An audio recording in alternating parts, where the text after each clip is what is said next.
West Indies coach Darren Sammy புகார். எங்களை குறி வச்சு நடுவர் ஏமாத்தறாரு. உடனே விசாரிக்கணும்.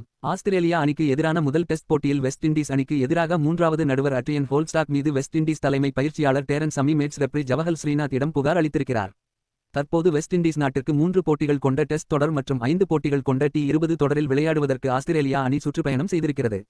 இந்த நிலையில் முதல் டெஸ்ட் போட்டி தொடங்கி நடைபெற்று வருகிறது. தவறான முடிவுகள் இந்த டெஸ்ட் போட்டியில் வெஸ்ட் இண்டீஸ் கேப்டன் ரோஸ்டன் சேஸ்க்கு LPW கொடுக்கப்பட்டது. இதற்கு பிறகு மேல் முறையீட்டில் பந்து பேட்டில் பட்டது தெரிந்தது. ஆனால் சர்ச்சைக்குரிய மூன்றாவது நடுவர் அதற்கு அவுட் கொடுத்தார்.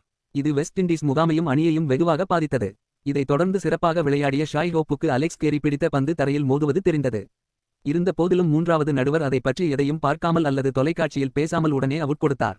தற்போது இந்த விவகாரங்கள் பெரிய அளவுக்கு சர்ச்சையாக மாறிவிட்டன. எங்களுக்கு நடுநிலைத்தன்மை வேண்டும். இதுகுறித்து மேட்ச் ரெஃப்ரி ஜவஹர் ஸ்ரீநாத் இடம் புகார் அளித்த டேரன் சமி பேசும்பொழுது என்ன செயல்முறை கடைபிடிக்கப்படுகிறது என்பதை கண்டுபிடிக்க நாங்கள் முயற்சி செய்கிறோம். எதுவாக இருந்தாலும் முடிவுகளில் நடுநிலைத்தன்மையை மட்டுமே நாங்கள் கேட்கிறோம். ஏதாவது ஒரு விஷயத்தில் முடிவு எடுக்கும்போது சந்தேகம் இருந்தால் நடுநிலைத்தன்மையாக இருக்க வேண்டும், அவ்வளவுதான். 2 டெஸ்ட் போட்டியிலும் சில சர்ச்சைக்குரிய விக்கெட்டுகளை வழங்கி இருக்கிறார்கள் என்று தோன்றுகிறது. நான் இந்த நடுவருடன் பிரச்சனையை ஏற்கனவே சந்தித்திருக்கிறேன். இங்கிலாந்து அணிக்கு எதிரான வெள்ளை பந்து தொடரில் இருந்தே இவருடன் ஆன பிரச்சனை ஆரம்பித்து விட்டது.